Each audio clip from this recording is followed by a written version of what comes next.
तो आज बात करने जा रहे हैं अपन सेमी कंडक्टर फिजिक्स की। अगर अपन देखें एक वर्ड इलेक्ट्रॉनिक्स, तो इसका मतलब होता है इलेक्ट्रो प्लस डायनेमिक्स, मतलब इलेक्ट्रॉन का मूवमेंट। देखो, अगर इलेक्ट्रॉनिक्स को अपन क्लासिफाई करें तो इसका दो क्लासिफिकेशन होता है, एक वैक्यूम ट्यूब इलेक्ट्रॉनिक्स और दूसरा सेमी कंडक्टर इलेक्ट्रॉनिक्स। इसमें वैक्यूम ट्यूब का मतलब है कि इलेक्ट्रॉन का मूवमेंट जो है बच्चों वो गैस और वैक्यूम में होगा, और यहाँ पे इलेक्ट्रॉन का मूवमेंट जो है सेमीकंडक्टर मटेरियल में होगा। अगर मैं सेमीकंडक्टर इलेक्ट्रॉनिक्स को फर्दर क्लासिफाई करता हूँ तो अपन इसमें पढ़ते हैं एनालॉग इलेक्ट्रॉनिक्स और डिजिटल इलेक्ट्रॉनिक्स। अगर अपन एनालॉग इलेक्ट्रॉनिक्स को कंटिन्यू करें तो देखो, मैं एल लेंथ का कंडक्टर लिया हूँ जिसका क्रॉस सेक्शन एरिया ए है। इसमें एन जो है number of electrons per unit volume, मतलब चार्ज डेंसिटी है। तो देखो, हमने इसका डेरिवेशन करंट इलेक्ट्रिसिटी चैप्टर में किया था कि करंट जो होता है NEA/VD आता है, और अपन जानते हैं यहाँ ड्रिफ्ट वेलोसिटी जो होता है mobility into applied electric field.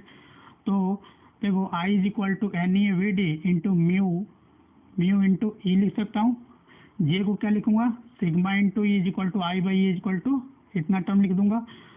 और देखो, sigma E is equal to NE mu into E लिख दूंगा। ठीक है, यहाँ से अगर ई कैंसिल करूँ तो कंडक्टिविटी जो आ रहा है N, ठीक है, चार्ज डेंसिटी, इलेक्ट्रॉन और इलेक्ट्रॉनिक चार्ज और मोबिलिटी पे डिपेंडेंट है। ये सिग्मा क्या है, कंडक्टिविटी, और कंडक्टिविटी को अपन जानते हैं resistivity is equal to 1 upon conductivity. तो अपन अगर रेजिस्टिविटी निकाला है तो देखो यहाँ से रेजिस्टिविटी कितना आ रहा होगा। अगर रेजिस्टिविटी की बात करते हो तो जो बच्चों रेजिस्टिविटी आ रही होगी,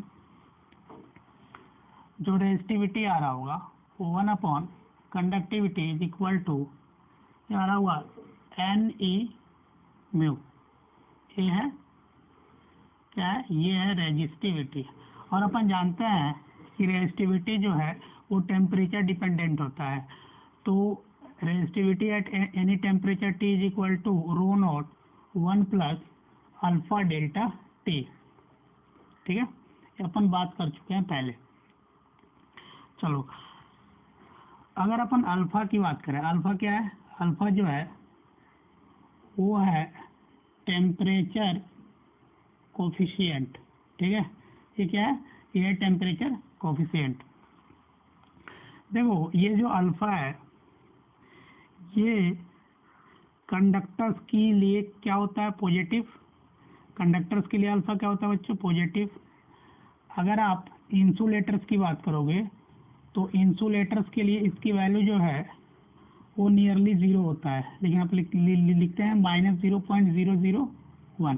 ठीक है, अगर आप बात करोगे सेमीकंडक्टर के लिए, ठीक है, अगर सेमीकंडक्टर के लिए देखते हो तो अल्फा की वैल्यू जो है वो नेगेटिव होता है।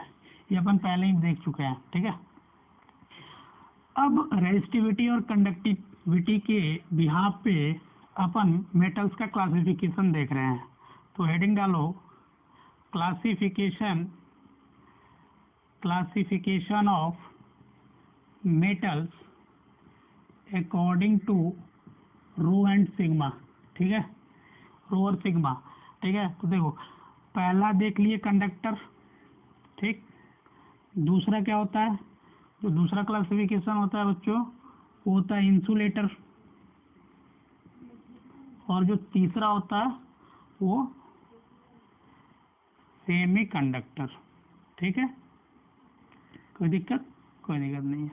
चलो, अब एक एक करके कुछ प्रॉपर्टीज को डील कर लेते हैं कि कंडक्टर, सेमी कंडक्टर और इंसुलेटर्स में क्या क्या सिमिलरिटीज होता है।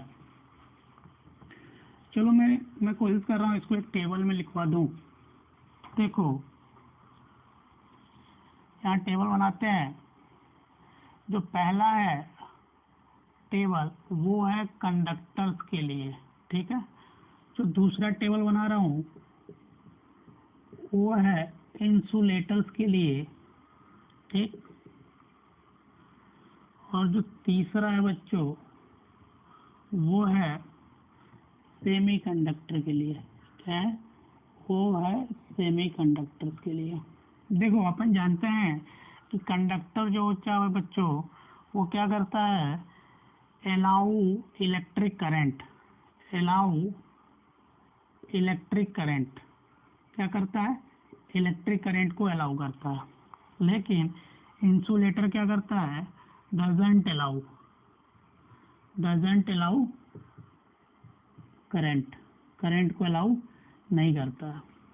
लेकिन अगर आप सेमीकंडक्टर की बात करोगे तो याद रखना जो सेमीकंडक्टर्स होता है वो इंसुलेटर्स होता है एट 0 केल्विन, लेकिन ये अलाउ सम करंट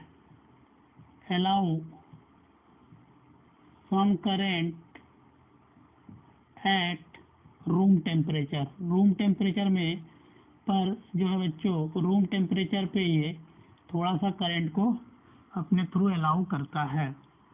देखो अगर दूसरा बात करें रेजिस्टिविटी की, तो इसका जो रेजिस्टिविटी होता है वो बहुत कम होता है, उसका रेंज जो होता है वो इतने के बराबर होता है। इसकी रेजिस्टिविटी जो है जाहिर सी बात है ज़्यादा होगा और वो 10⁸ ओम मीटर से भी ज़्यादा होता है। और इसका जो रेजिस्टिविटी होता है वो बच्चों 10⁻⁻5 से 10⁻6 के रेंज में होता है। ठीक है, ये डाटा अपने को रफली याद रखना है। जो तीसरा है, अब इसके लिए अल्फा जो है सिग्मा करोगे क्या हुआ, सिग्मा जो करोगे तो 1 रेजिस्टिविटी लिखोगे ना, तो 1 रेजिस्टिविटी, तो ये देखोगे तो 10⁻2 से लेकर के 10⁻8 हो जाएगा। ठीक है, और इसकी जो वैल्यू होगी देखो sigma is less than 10⁻⁻8 ohm metre inverse हो जाएगा ना, यहाँ भी यूनिट इनवर्स हो जाएगा। और इसको करोगे तो सिग्मा का जो रेंज आएगा इसका 1 करोगे तो ये 10⁻6 ओम इनवर्स और मीटर इनवर्स आएगा। कोई दिक्कत नहीं है। ये सबका तीसरा पॉइंट है। जो चौथा पॉइंट है बच्चों कि इसके लिए जो अल्फा होता है ये पॉजिटिव होता है और इसके लिए जो अल्फा होता है वो नियरली 0 होता है ना, अल्फा जो है नियरली 0 होता है। और इसके लिए जो अल्फा होता है वो क्या होता है, नेगेटिव। अल्फा मतलब टेम्परेचर कोएफिशिएंट। चलो जो अगला है वो है कि इसमें टेम्परेचर बढ़ाने पे आपको पता है कि रेजिस्टिविटी जो है वो बढ़ती है, रेजिस्टिविटी बढ़ती है। रेजिस्टिविटी बढ़ेगी तो कंडक्टिविटी कम होगी ना, कंडक्टिविटी कम होगी तो करंट कम होगा। लेकिन इसमें इफेक्ट ही नहीं होता है, डजंट डिपेंड ऑन टेम्परेचर। ठीक है, doesn't depend on temperature, temperature पे इसकी डिपेंडेंसी नहीं होती है। ठीक है, और इसमें क्या होता है बच्चों कि अगर आप टेम्परेचर बढ़ाते हो तो अल्फा माइनस होता है तो रेजिस्टिविटी कम होगा, रेजिस्टिविटी कम होगा तो कंडक्टिविटी बढ़ेगा, कंडक्टिविटी बढ़ने का मतलब करंट जो है वो बढ़ रहा होगा। यहाँ तक दिक्कत, यहाँ तक कोई दिक्कत नहीं। जैसे कंडक्टर का एग्जाम्पल लोगे तो बहुत सारे मेटल्स आएंगे इसके अंदर और ग्रेफाइट लिख लेते हैं। ठीक है, ग्रेफाइट भी क्या होता है, वो भी कंडक्टर होता है। जैसे इसमें एक एग्जांपल लिख देता हूँ, डायमंड। क्या है, डायमंड। देखो इसमें जो एग्जांपल है वो है पहला प्योर या इंट्रिंसिक, बोलो इंट्रिंसिक सेमीकंडक्टर। प्योर या इंट्रिंसिक जो सेमीकंडक्टर होता है बच्चों, जैसे कि जर्मेनियम और सिलिकॉन ले लो, कंपाउंड जितने भी कंपाउंड सेमीकंडक्टर्स होते हैं वो भी आ जाते हैं। जैसे गैलियम आर्सेनाइड, ठीक है, गैलियम फॉस्फाइड, ठीक, इंडियम आर्सेनाइड, सोन। यहाँ तक कोई दिक्कत, यहाँ तक कोई दिक्कत नहीं है। चलो अब अपन पढ़ने जा रहे हैं। ठीक है, अब सेमीकंडक्टर थ्योरी पढ़ने जा रहे हैं। एक्चुअल में होता क्या बच्चों, जो सेमीकंडक्टर की जो थ्योरी है वो अपन दो तरीके से पढ़ते हैं। एक बैंड थ्योरी होता है, दूसरा covalent band covalent bond theory. चलो अब जो अपन बात करने जा रहे हैं वो बात करने जा रहे हैं सेमीकंडक्टर थ्योरी। हेडिंग डालो सेमीकंडक्टर थ्योरी। जो सेमीकंडक्टर थ्योरी है बच्चों, उसका अपन दो तरीके से पढ़ते हैं। एक होता है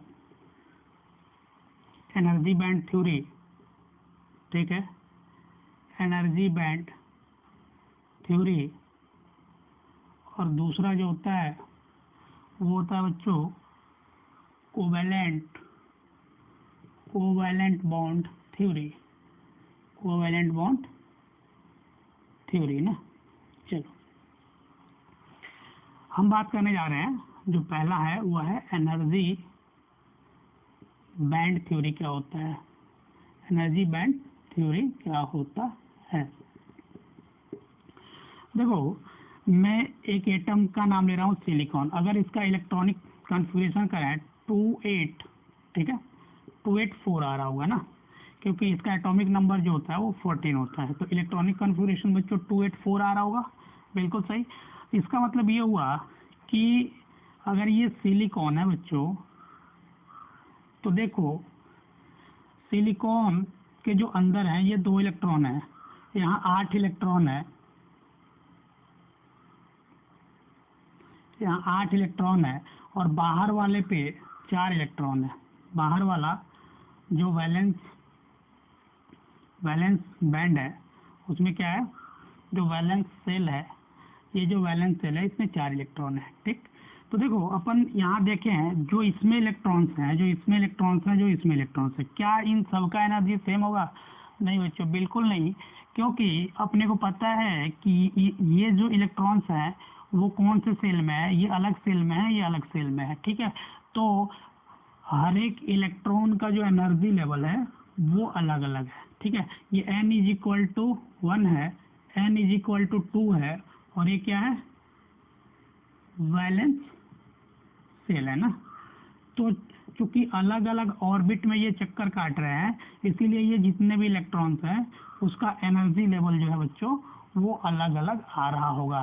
तो अगर अपन सिलिकॉन एटम का एनर्जी लेवल बनाते हैं तो देखो जो सिलिकॉन, देखो energy level of silicon atom, ये देखो यहाँ में n इज इक्वल टू 1 लिखा, n इज इक्वल टू 2 लिखा, और यहाँ लिख रहा हूँ। इसमें 2 इलेक्ट्रॉन्स हैं, ठीक है। इसमें कितने इलेक्ट्रॉन्स हैं? 8 इलेक्ट्रॉन्स हैं। इसमें 4 इलेक्ट्रॉन्स हैं, ठीक है।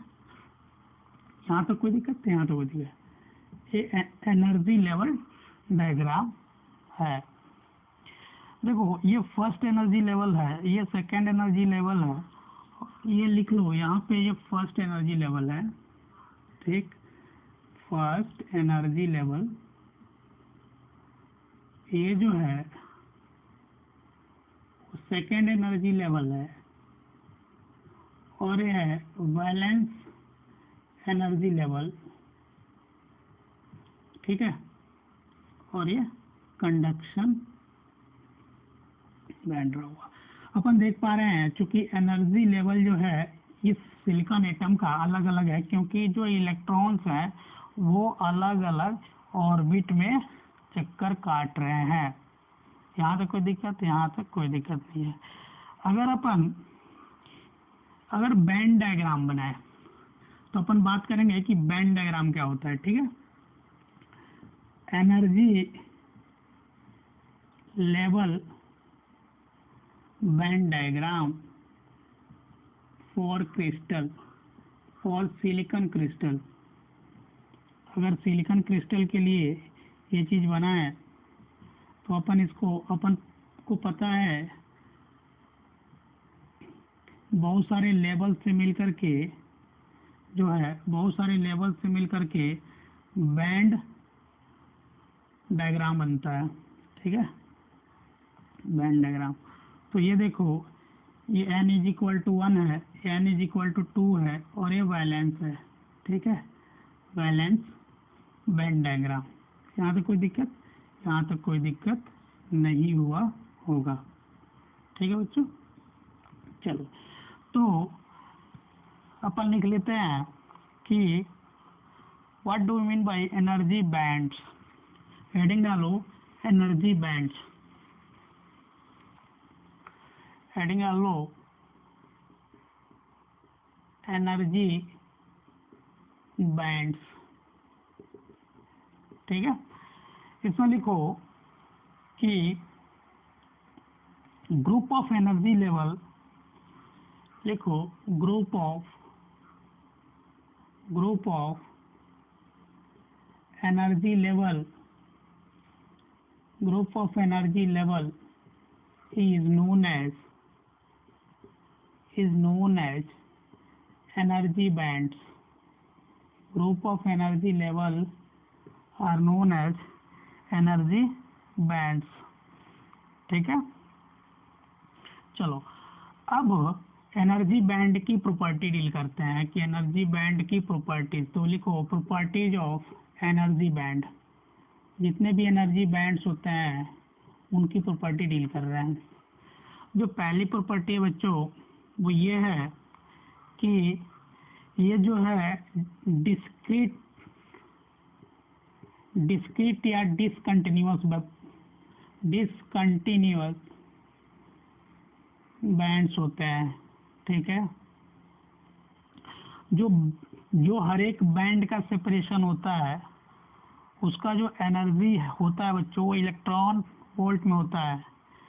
लिखो एनर्जी ऑफ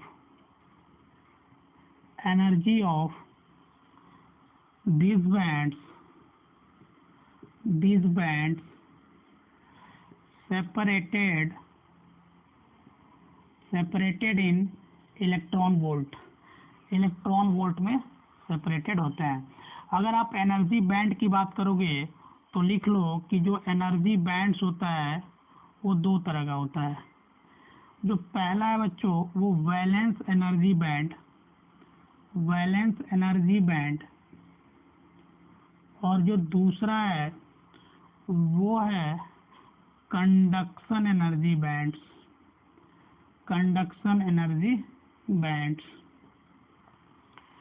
जो वैलेंस एनर्जी बैंड है बच्चों वो उसको क्या लिखोगे?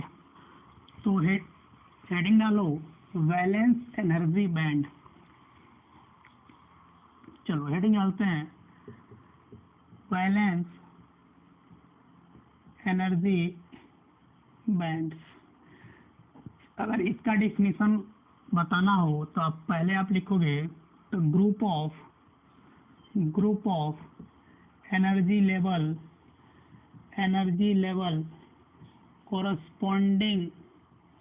corresponding to वैलेंस इलेक्ट्रॉन्स, ठीक है। और ये जो वैलेंस बॉन्ड होता है ये लूजली बाउंड होता है। क्या होता है? Loosely bound. अब अगर अपन बात करें कंडक्शन एनर्जी बैंड, ठीक है। जो कंडक्शन एनर्जी बैंड होता है बच्चों वो होता है group of energy band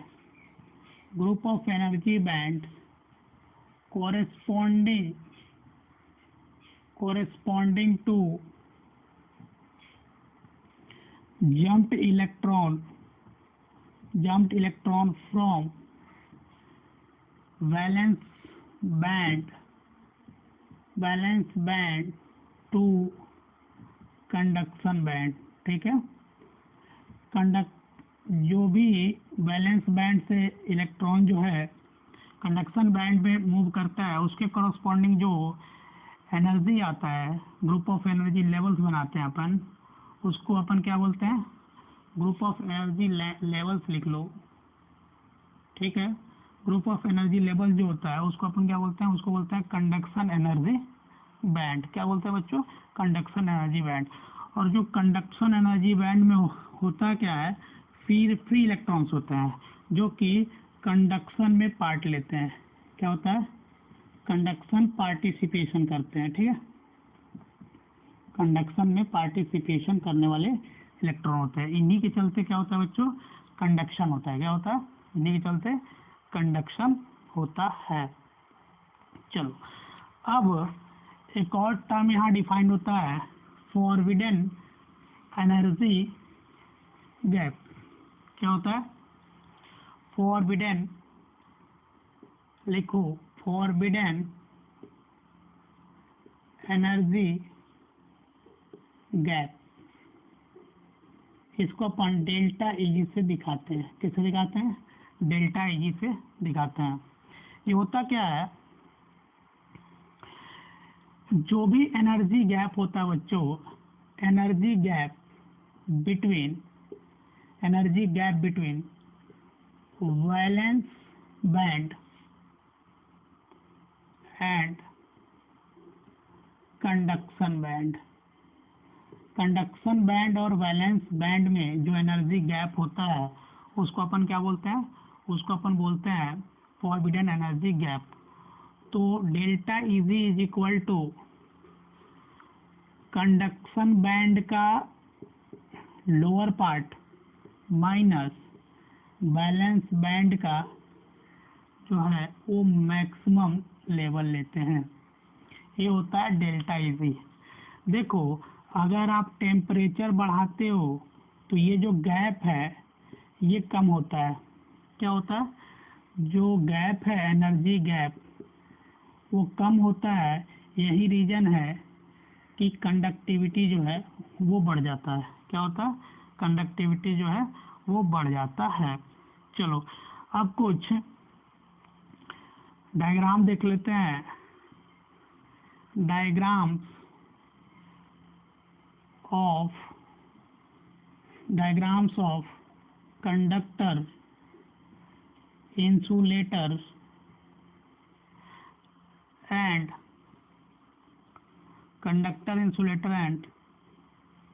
semiconductor on forbidden energy gap। चलो अगर आप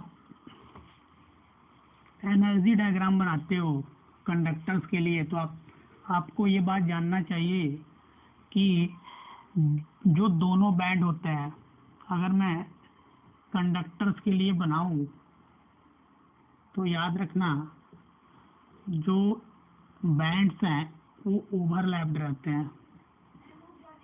जैसे मान लो कि ये है बैलेंस बैंड और ये मान लेते हैं कंडक्शन बैंड। तो देखो इतना पार्ट जो है वो ओवरलैप्ड है, ठीक है। यही रीजन है कि इसमें जितने भी इलेक्ट्रॉन्स होते हैं वो आसानी से इसमें मूव कर जाते हैं, जंप कर जाते हैं, ठीक है। चलो अब अपन जा रहे हैं बात करने सेमीकंडक्टर्स के लिए। तो देखो सेमीकंडक्टर के लिए क्या होता है, जो दोनों बैंड्स होते हैं बच्चों, ये मान लेते हैं और ये मैं मान लेता हूँ, ठीक है। ये जो है ये देखो ये वैलेंस बैंड का मिनिमम पार्ट है और ये कंडक्शन बैंड का मिनिमम पार्ट है, यहाँ सी भी लिख लो, और ये वैलेंस बैंड का मैक्सिमम पार्ट है, ये मैं दिखा रहा हूँ, ठीक है, ये लेवल। तो ये जो है ये डेल्टा इजी है, फॉरबिडन एनर्जी गैप। इस केस में क्या होता है कि 3 इलेक्ट्रॉन वोल्ट से कम होता है।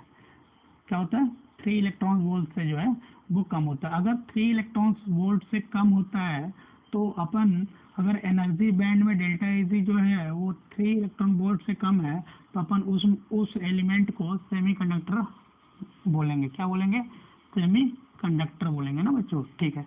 चलो जैसे कुछ का मैं डाटा लिख दे रहा हूँ, इसको ध्यान में रखना। जैसे मान लो कि जर्मेनियम है, ठीक है। तो जो जर्मेनियम है बच्चों उसका जो फॉरबिडन एनर्जी गैप है वो है 0.67 से लेकर के 0.72 इलेक्ट्रॉन वोल्ट, ठीक है, इतना इलेक्ट्रॉन वोल्ट। अगर सिलिकॉन के लिए लेते हो तो सिलिकॉन के लिए बच्चों 1.12 इलेक्ट्रॉन वोल्ट होता है। देखो सब 3 से कम है ना, ये जो डेल्टा इजी है यहाँ लिख देते हैं, ठीक है, जो डेल्टा इजी की वैल्यू है वो 1.12 इलेक्ट्रॉन वोल्ट है, ठीक है। ये 2 चीजें आपको याद रखना है। चलो अब जो तीसरा है वो है इंसुलेटर्स। क्या है? इंसुलेटर्स। इंसुलेटर्स का मतलब हुआ कि वैलेंस बैंड से इलेक्ट्रॉन कंडक्शन बैंड में नहीं जाता है। मतलब ये जो एनर्जी गैप होता है वो बहुत ज़्यादा होता है। बहुत ज़्यादा होने का मतलब ये हुआ बच्चों कि 3 इलेक्ट्रॉन वोल्ट से ज़्यादा रहा होगा। जैसे मैं यहाँ फिगर बनाने की कोशिश कर रहा हूँ, ये अगर मैं वैलेंस बैंड बनाऊँ, ठीक है, अगर ये वैलेंस बैंड है तो कंडक्शन बैंड जो है कहीं इतना दूर रहा होगा, तो ये जो होगा वो कंडक्शन बैंड सी भी रहा होगा। ये देखो ये जो डेल्टा इजी रहा होगा वो ग्रेटर देन 3 इलेक्ट्रॉन वोल्ट रहा होगा, ठीक है। तो देखो अगर इंसुलेटर में डायमंड लिखूं तो याद रखना जो डायमंड होता है उसका जो फॉरबिडन एनर्जी गैप होता है वो 6 इलेक्ट्रॉन वोल्ट आता है। क्या आता है? ये इतना ज़्यादा गैप रहता है कि वैलेंस बैंड से जो है कंडक्शन बैंड में इलेक्ट्रॉन प्रवेश नहीं कर सकता है, यहाँ से जंप नहीं कर सकता बच्चों। और याद रखना कि यहाँ पे पहुँचने के बाद जो भी इलेक्ट्रॉन्स कंडक्शन बैंड में आता है वो इलेक्ट्रॉन फ्री टू मूव होता है, और इसी कंडक्शन बैंड में जो इलेक्ट्रॉन आएगा इसके चलते उस मटेरियल की, उस एटम की जो है कंडक्टिविटी डिफाइन होती है। तो याद रखो कि अगर वैलेंस बैंड से जितना इलेक्ट्रॉन्स आप कंडक्शन बैंड में मूव करा पाओगे जितना इजीली या जितना ज़्यादा किसी भी तरीके से, तो उस मटेरियल की कंडक्टिविटी जो है बच्चों वो ज़्यादा होगी। तो याद रखना कि कंडक्शन बैंड ही रिस्पॉन्सिबल है जो है कंडक्टिविटी के लिए। तो कंडक्शन बैंड में जितना ज़्यादा इलेक्ट्रॉन्स आएगा उतना ही उस मटेरियल की कंडक्टिविटी जो है बच्चों वो ज़्यादा होएगी। चलो अब अपन बात कर लेते हैं कि प्रॉपर्टीज ऑफ प्योर सेमीकंडक्टर। लिख लो हेडिंग प्रॉपर्टीज ऑफ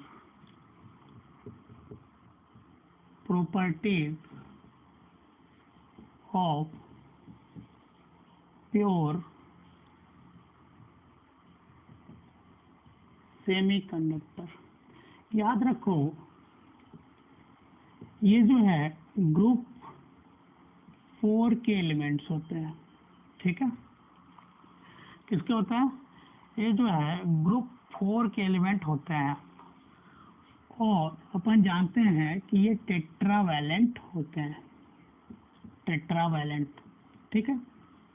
चलो इतना बात आपको पता होगा। और इसका जो क्रिस्टलाइन स्ट्रक्चर होता है, जो क्रिस्टलाइन स्ट्रक्चर होता है बच्चों वो FCC होता है, फेस सेंटर्ड क्यूबिक ना। चलो इसमें अपन पढ़ते हैं चार्ज कैरियर्स के बारे में। देखो सेमीकंडक्टर जो होता है उसमें चार्ज कैरियर जो होते हैं वो 2 होते हैं। पहला जो है इलेक्ट्रॉन्स और दूसरा जो होता है वो होल्स होते हैं। ये चार्ज कैरियर होते हैं। अपन आगे बात करेंगे ये होता क्या है, ठीक है। प्योर सेमीकंडक्टर केस में अगर टेम्परेचर बढ़ाते हैं बच्चों तो कंडक्टिविटी बढ़ती है। क्यों? क्योंकि कंडक्शन बैंड और वैलेंस बैंड के बीच का जो एनर्जी लेवल है वो कम होता है, ठीक है। चलो अपन ये भी जानते हैं कि अल्फा जो इसका वो नेगेटिव होता है। चलो एक और जो प्रॉपर्टी है वो ये है कि अगर आप इम्प्योरिटी ऐड करते हो, ठीक है, impurity plus pure semiconductor, semiconductor में आप इम्प्योरिटी मिलाते हो तो उसकी कंडक्टिविटी जो है वो बढ़ती है, उस सेमीकंडक्टर की जो है कंडक्टिविटी बढ़ती है बच्चों। ठीक है, यहाँ तो कोई दिक्कत, यहाँ तो कोई, ये छोटा छोटा है, थ्योरी पोर्शन ज़्यादा है, तो मैं इसको सोच रहा हूँ कि ब्रीफ में कराते जाऊँ, एक एक चीज़ जो है दिखाते जाऊँ, ताकि आप जब रिवीजन करोगे तो इन पॉइंट से आसानी से जा सकते हो। तो ये सब बेसिक चीज़ें हैं जो आज अपन डील किए कि प्योर सेमीकंडक्टर मटेरियल की प्रॉपर्टी क्या होता है, टेट्रावेलेंट होता है, क्रिस्टलाइन स्ट्रक्चर में जो है एफसीसी होता है, चार्ज कैरियर्स कौन कौन से होते हैं, टेम्परेचर से क्या डिपेंडेंसी होती है, इम्प्योरिटी ऐड करते हैं प्योर सेमीकंडक्टर में तो अपन जानते हैं कि इसकी कंडक्टिविटी बढ़ती है, और कंडक्टिविटी और रेजिस्टिविटी के बिहाफ पे अपन इसको क्लासीफाई भी कर लिए, और उसकी बेसिक जो टॉपिक्स थे उसके बेसिक जो इम्पोर्टेंट पॉइंट्स थे उसको अपन डील किए।